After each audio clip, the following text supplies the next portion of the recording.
Buenos días, buenas tardes, buenas noches, amigos internautas de Proceso Digital y Departamento 19. Le damos la bienvenida al nuevo año y con ello también a nuestra sección de entrevistas. En esta oportunidad, en la sala de redacción de Proceso Digital, el reconocido defensor de derechos humanos y ex candidato presidencial, Wilfredo Méndez. Bienvenido a la sala de redacción de Proceso Digital. Un gusto, un honor estar con ustedes y bueno, feliz año y que este año sea mejor que el anterior, ¿verdad? Y hay que rogarlo así porque mucha gente la pasó muy mal el año pasado, ¿verdad? Y esperemos que en todo, en salud, en prosperidad económica, pues la gente esté mucho mejor este año. Wilfredo, cuéntenos, ¿qué ha sido de usted? Hemos visto que ha desaparecido un poco de la escena pública, Sí. de los focos, de los faroles. Sí. Recién lo acabamos de ver este año en varios medios de comunicación, dando declaraciones en foros.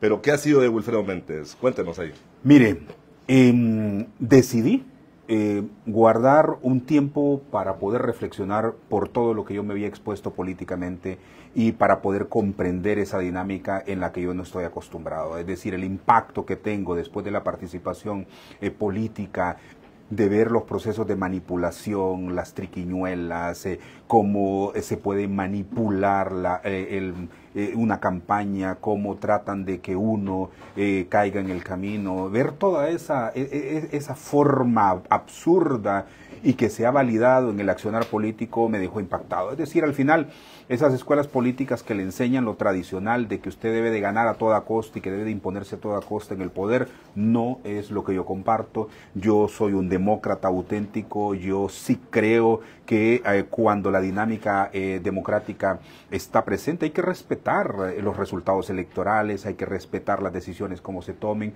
cómo se hagan, y en ese sentido pues dije, no, voy a hacer un alto. Así es que durante todo el año le pedí encarecidamente a sus amigos, colegas, periodistas que me hicieran un tiempo para poder luego presentarme de nuevo ante ustedes para que transmitan ante el pueblo hondureño lo que ustedes crean conveniente. Y es así como ya a partir de ayer estoy de nuevo en el ruedo público, esperando que mis reflexiones me sirvan mucho para poder orientar mi vida personal, mi participación política, mi aporte a los derechos humanos. Mire, licenciado, este tiempo incluso fue para revisar mi trabajo como defensor de derechos humanos. Yo quedé impactado, por ejemplo, de campañas sucias que vinieron desde el ámbito propio de los derechos humanos. Entonces eso me lleva a replantearme mucho y digo, bueno, señores, ¿qué he estado haciendo durante todo este tiempo? ¿Cómo yo he estado contribuyendo más bien en la supuesta búsqueda de la justicia a crear injusticia? Y he abordado todos esos temas personalmente, que también los estoy llevando a un libro que próximamente vamos a presentar. Sí, bueno, ¿y cómo hace usted el balance del 2023 en cuanto al campo de derechos humanos? ¿Cuál es el balance que hace en Honduras? Bueno, mire, los derechos humanos tienen que ver con todo. Tienen que ver con libertad de expresión, tienen que ver con derecho a respirar, tienen que ver con derecho a la comida, tienen que ver con el derecho al trabajo. Ahora toda la tecnología, los derechos humanos están involucrados por las pruebas genéticas que se pueden hacer, cómo la tecnología podría revertirse en contra de los humanos, cómo se juega con todo eso. En ese sentido, pues lo que le tengo que decir es que tengo que apegarme a los formatos de evaluación que Naciones Unidas tiene y sobre todo el Comité de Derechos Humanos que tiene su sede en Ginebra, donde todos los años los países del mundo comparecen para examinarse. En ese sentido, Honduras hay que verlo en el tema migratorio, hay que revisarlo en el tema de seguridad, de salud, de trabajo. Cuando yo veo los indicadores en este momento y además cuáles son las resoluciones en el examen periódico universal, desafortunadamente los avances en materia de derechos humanos son muy pocos para esta administración. Creo yo que los avances más importantes que usted puede mencionar fueron a nivel ambiental, al evitar, al prohibir, por ejemplo, la minería a cielo abierto. Eso es lo más significativo que usted puede en este momento relevar. De ahí hay deficiencias bastante fuertes en los demás áreas del conocimiento y yo creo que por eso he dicho, este gobierno debe reflexionar muchísimo para poder hacer los cambios necesarios, que a este momento con lo que se hizo pues es muy superficial, muy cosmético, y me parece que entonces lo que nos espera en los próximos 2 años es lo mismo que tuvimos en los 2 años anteriores, incluyendo un caos en el Congreso, incluyendo una Corte Suprema y una Fiscalía manipulada. No tiene sentido estar pidiendo la Sisi si los mismos patrones de acciones incorrectas se hicieron para nombrar la presente Corte y la Fiscalía General. Realmente es un contrasentido cuando los actores que impusieron a la Corte y a los fiscales están diciendo que venga una Sisi. Sí, ¿y qué valoración hace usted de la Secretaría de Derechos Humanos que está adscrita al gobierno? Mire, yo le diría que prácticamente es como fantasmagórica la presencia del equipo de la Secretaría de Derechos Humanos, que debería estar muy de cerca de la Presidenta de la República, revisando todo el comportamiento del gobierno para saber si se cumple con todos los compromisos internacionales en materia de derechos humanos, de los objetivos de desarrollo sostenible, prácticamente es ausente. Y hay algunos defensores de derechos humanos que han denunciado más bien que hay un entorpecimiento para la labor de la Defensoría, principalmente periodistas que han estado trabajando el tema de derechos humanos, que han dicho, por ejemplo, que el mecanismo de protección para periodistas, defensores de derechos humanos y actores judiciales está siendo manipulado. Entonces, creo yo que hay que hacer un análisis a conciencia también por parte de la Secretaría y trabajar, licenciado, la tolerancia. Porque hay un nivel de intolerancia cuando usted hace un planteamiento, cuando hace una evaluación, se sienten como atacados y se convierte usted en el enemigo público, cosa que no debe ser. Sí, ahora, usted fue candidato presidencial por Libre. Sí. ¿Cuáles son sus aspiraciones? ¿Piensa seguir en este ruedo de la política, siempre por el Partido Libre? ¿O qué ha analizado, licenciado? Ese es uno de los temas que más profundamente he discutido en el seno familiar y también en la reflexión personal, porque algo que yo no quiero, licenciado, es volver a causar tanto daño a mi familia por estas decisiones políticas. Las privaciones que mi hija y que mi hijo tuvieron y mi familia en su totalidad fueron muy grandes. Esa reflexión, lógicamente, la he tenido que conversar y para llegar a no a un acuerdo, pero sí un entendimiento del qué hacer. Y en ese sentido la decisión pasaba por dos cosas. Uno, dedicarme a mi carrera profesional, de la cual yo no me puedo quejar porque yo he estado en el sector privado, sobre todo en la cooperación internacional, y me ha ido muy bien. Y luego en mi vida profesional también, académicamente, en mis estudios. Entonces dice uno, bueno, ¿será que me sigo dedicando a mis cuestiones, cuido a mi familia, para que mi hija y mi hijo terminen su maestría, sus doctorados, y yo tranquilo? Pero no lo puedo hacer porque yo vengo de los sectores más desposeídos y yo no quiero que la gente continúe muriéndose en la miseria. Entonces, mi responsabilidad política tiene que estar presente. Ahora, ¿cómo lo hago? Lo he estado reflexionando mucho. En principio, posiblemente la precandidatura presidencial en Libre se mantenga, pero lo más importante que debo de retomar, porque lo dejé hace un año, es continuar con una idea que hemos tenido con algunos amigos para poder integrar una plataforma nacional multipartidaria que pueda presentar una propuesta multisectorial y con un enfoque que realmente logre una reforma profunda en el país. De lo contrario, pues estamos condenados, porque cuando usted tiene un país tan caótico, tiene que tener equipos altamente eficientes, no puede ir a improvisar, tiene que dar respuesta precisa, clara, aprovechar al máximo el recurso, tener el mejor talento. Y el mejor talento lo vamos a encontrar en distintos sectores de la sociedad. Por eso vamos a retomar la conversación con sectores políticos, académicos, que ya lo había hecho también, con sectores empresariales, el movimiento popular, lógicamente, ¿verdad? Y siempre escuchar también el consejo del liderazgo espiritual, y esperemos que en esa plataforma pues podamos ser mucho más fuertes para poder enfrentar el establecimiento estructural que ha manipulado el país hasta el día de hoy. Usted, como líder de una de las corrientes del partido en el poder, ¿ha recibido algún tipo de llamada para integrar el gobierno o para influir en lo que ha sido esta administración? Fíjese, no. Categóricamente no. A mí me llama al análisis el por qué incluso el nivel de exclusión y marginación se hace en algunos medios que son afines al gobierno. Y digo, pero bueno, si invitan a lo que ellos consideran lo peor, o sea, ¿por qué no me invitan a mí, que soy parte de un partido del cual ellos pertenecen? Y la conclusión es, bueno, lo que pasa es que su palabra y su peso, su integridad, su trayectoria, tiene bastante peso en el país, y por lo tanto, pues se convierte en una persona de alta peligrosidad para estos esos grupos que se mantienen en el poder. No hemos recibido esa llamada. Lógicamente, la presidenta Castro está en todo su derecho de integrar a los equipos que ella quiera, es su gobierno, en definitiva, su gestión. Lo que sí yo le puedo decir es que me parece a mí que no ha sido la mejor forma de integrar un gabinete en el cual no ha sido lo suficientemente amplio, participativo, como lo manda la Constitución de la República incluso, y por lo tanto se desperdicia mucho talento, ¿verdad? Creo ahí hay un llamado también a la tolerancia, porque se es muy intolerante, y en ese sentido creo yo que son elementos reflexivos que deben de caber en la administración actual, y lo que a mí me preocupa es que si Wilfredo Méndez sale electo como candidato presidencial y hay termina con una mala gestión, el actual gobierno no van a decir Wilfredo Méndez es el mejor candidato, no, van a decir Libre falló en el gobierno, por lo tanto Wilfredo Méndez no merece nuestro voto. Ahora reflexionemos un poco. Usted, nos acompaña esta tarde Wilfredo Méndez, él es defensor de derechos humanos, ex presidenciable también por el Partido Libertad y Refundación. Es muy resentida la familia Zelaya. Digo esto porque María Luisa Borjas, que fue también candidata, Nelson Ávila y usted, que fueron los oponentes en una contienda interna de la presidenta Xiomara Castro, es muy resentida ella porque ninguno de ustedes los ha tomado en cuenta.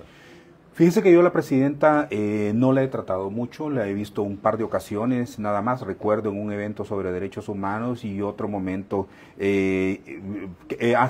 cuando ellos regresaron al país, quien fue a mi oficina para agradecer todo lo que habíamos hecho personalmente en favor de la familia fue la presidenta Xiomara en aquel momento. El presidente Zelaya fue mucho después. Esas son las únicas dos ocasiones que a la presidenta la he tratado. Y bueno, por lo menos en las impresiones de ese momento, para mí era una persona afable, una persona que el acto que haya dicho, mira Wilfredo, yo vengo a agradecerte porque vos asumiste con tu equipo la defensa del presidente Zelaya, de la familia, ante el Sistema Interamericano de Derechos Humanos, que por cierto ese trabajo fue por más de, desde el 2009 hasta mi salida como director, en los 9 años que yo podía estar como director, fue un trabajo intenso, eso lo agradecí. El presidente Zelaya, existió una muy buena relación hasta que nosotros presentamos como candidata a la coordinación a María Luisa Borjas. Fuimos el único movimiento que presentó le disputó al presidente Zelaya la presidencia del partido. Y ahí fue como la maldición, como dicen para nosotros, ¿verdad? Participar o exigir y obligar a un proceso democrático. Porque si nosotros no hubiésemos presentado a María Luisa como candidata, no había candidato. Entonces no iba a haber elección interna, ¿verdad? Y nosotros obligamos esa elección interna. Incluso llegamos a decir que habíamos obligado la elección primaria porque no se quería ir a una elección primaria y se quería favorecer a una candidatura determinada. Así es que yo creo que en lo que luego vi con el presidente Zelaya, que cortó comunicación completamente conmigo y luego pues una comunicación inexistente con la compañera Xiomara, lo que diría es que ahí existió ese nivel de intolerancia y además la falta de comprensión de que él es el coordinador general del partido, él no tiene por qué tener sesgo familiar o no tiene por qué orientar los recursos para un solo sector, y económicos me refiero del partido, y desafortunadamente pasó lo contrario, ¿verdad? Yo creo que el presidente Zelaya tiene que reflexionar de que el partido es una institución de derecho público que pertenece no solo a la militancia del partido, sino a la población en general, y que está obligado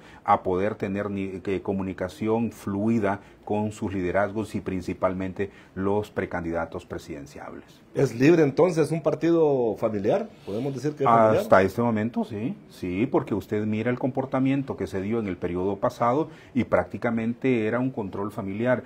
Y hay otro elemento que no termino de entender, licenciado Jorge, y es que me pregunto, ¿por dónde sale un odio y un rencor de un sector que en su nivel de intolerancia lo catalogan y lo titulan a usted como enemigo público, como enemigo del partido, como traidor al partido? Mire, uno como persona, como lo es un cristiano, se debe a la palabra, se debe a los principios, se debe a los valores. Si el pastor, el sacerdote o el líder político falla, aunque tenga el libro en la mano y esté diciendo cosas que no son correctas y esté haciendo cosas que no son correctas, los militantes del partido, los feligreses, no deben de seguir al hombre porque se aparta de lo que dicen los principios y valores o lo que dice la palabra. Y entonces él se debe ser leal a esos principios y valores. Pero no, aquí se tergiversa. Si usted no comparte el pensamiento con el liderazgo político, entonces se convierte un traidor al partido, dicen ellos, ¿verdad? Y es una degeneración en la concepción del liderazgo político. Y por lo tanto, entonces creo yo que ese rencor y odio parece ser alimentado al más alto nivel porque no existe una disposición, no existe una narrativa que diga en un momento, esto no puede ser así y yo voy a ser el ejemplo de los niveles de tolerancia. Creo que hay un espíritu antidemocrático que donde mejor se ve reflejado es en el Congreso, ¿verdad? Por eso vemos nosotros el nepotismo y el despotismo prácticamente juntos. Entonces, ¿por qué? Porque existe un nivel de imposición, de antidemocracia que realmente es espantoso, acompañado de una actitud de odio y de rencor para aquellos que no acompañan un proyecto familiar o el proyecto alrededor de la familia. Pese a todo este panorama que nos ha planteado, ¿usted piensa seguir entonces bregando dentro del Partido Libre?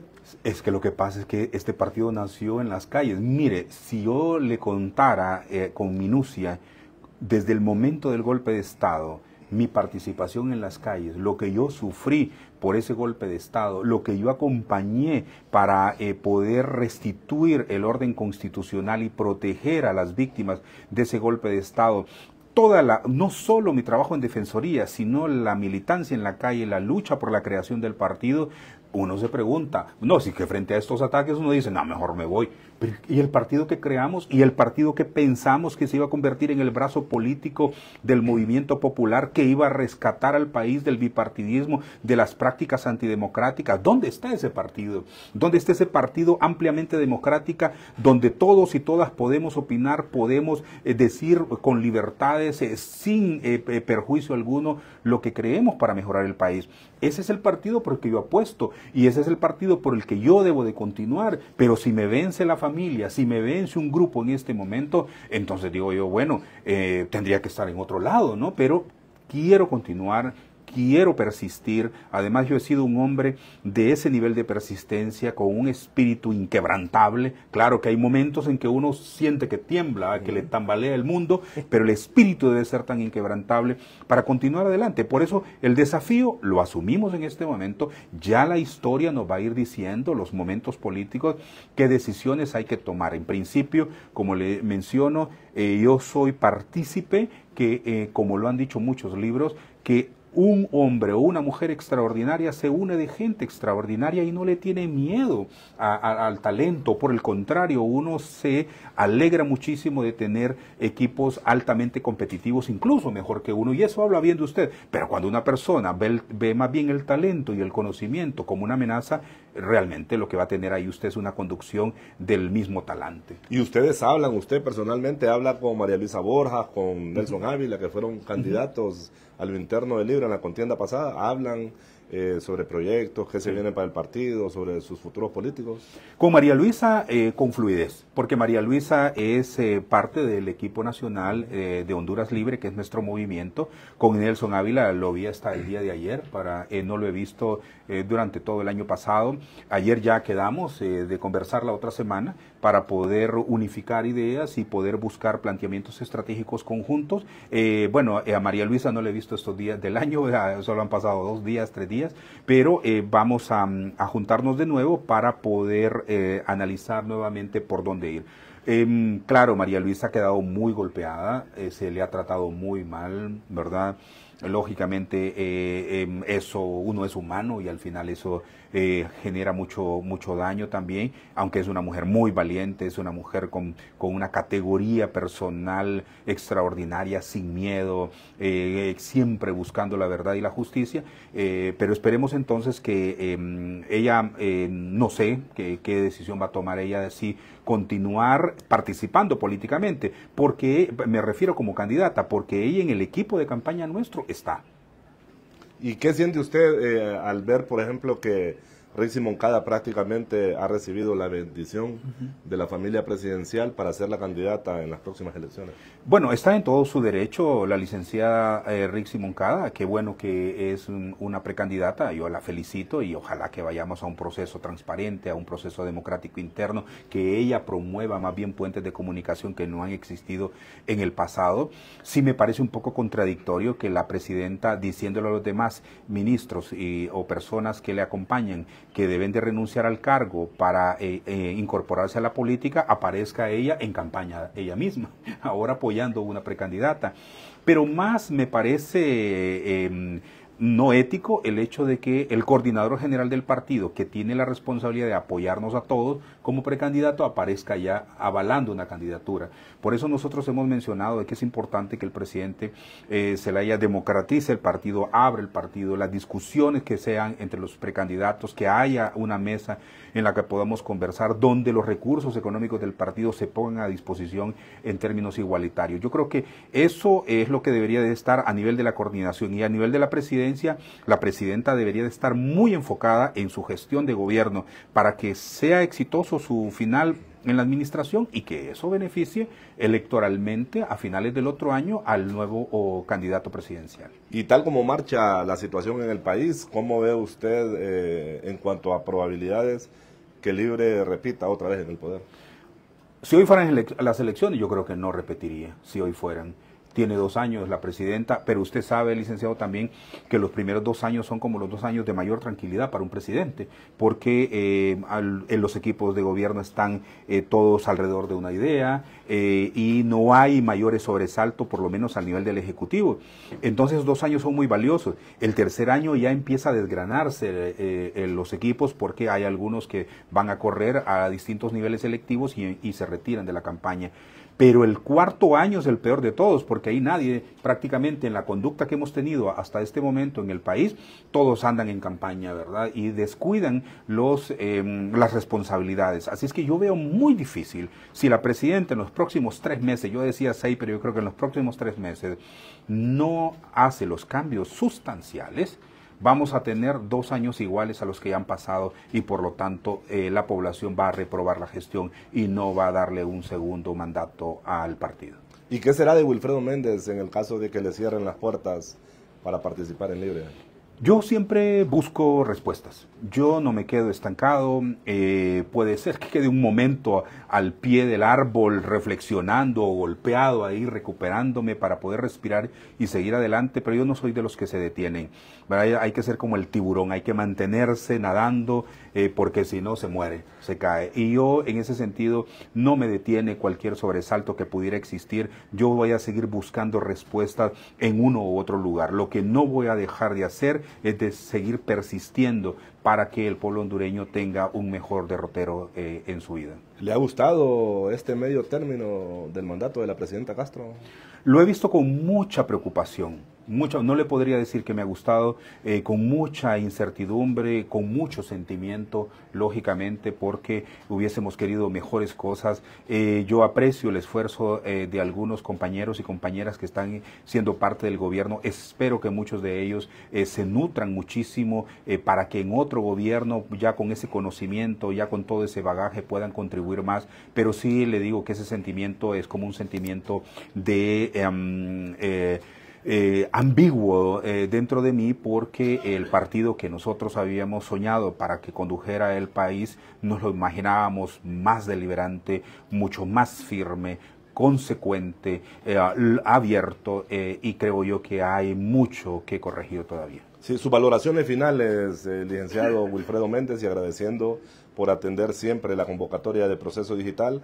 Ya restan, 2 años de gobierno, se nos vienen 2 años políticos prácticamente, que deben de ir de la mano con la situación del país, que cada vez, la población se queja, siempre se queja por las multicrisis que hay en Honduras. Sus valoraciones finales, lo dejo con las cámaras de Proceso Digital. Muchas gracias a Proceso Digital y les deseo mucho más éxito, porque que han tenido ustedes una gran incursión en el mundo digital, que ahora es mucho más fácil todo por estos medios y uno necesita información precisa y correcta. Y yo agradezco mucho el trabajo que ustedes han hecho con esos niveles de compromiso con la verdad y con la justicia.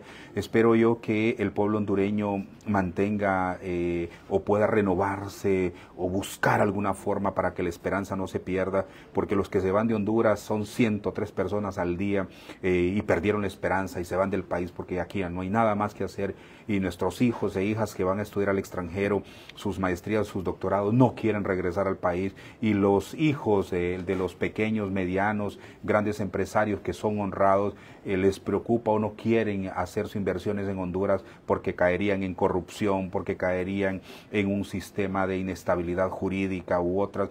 Esperemos que podamos nosotros encontrar respuestas y avenidas para que esa esperanza se pueda mantener, y agradecerle a la gente en el extranjero que los mira mucho a ustedes, que ese nivel de que nunca se desprenden de su país, siempre estar pendientes de cómo pueden ayudar, de cómo pueden mejorar, que están pendientes de sus familias.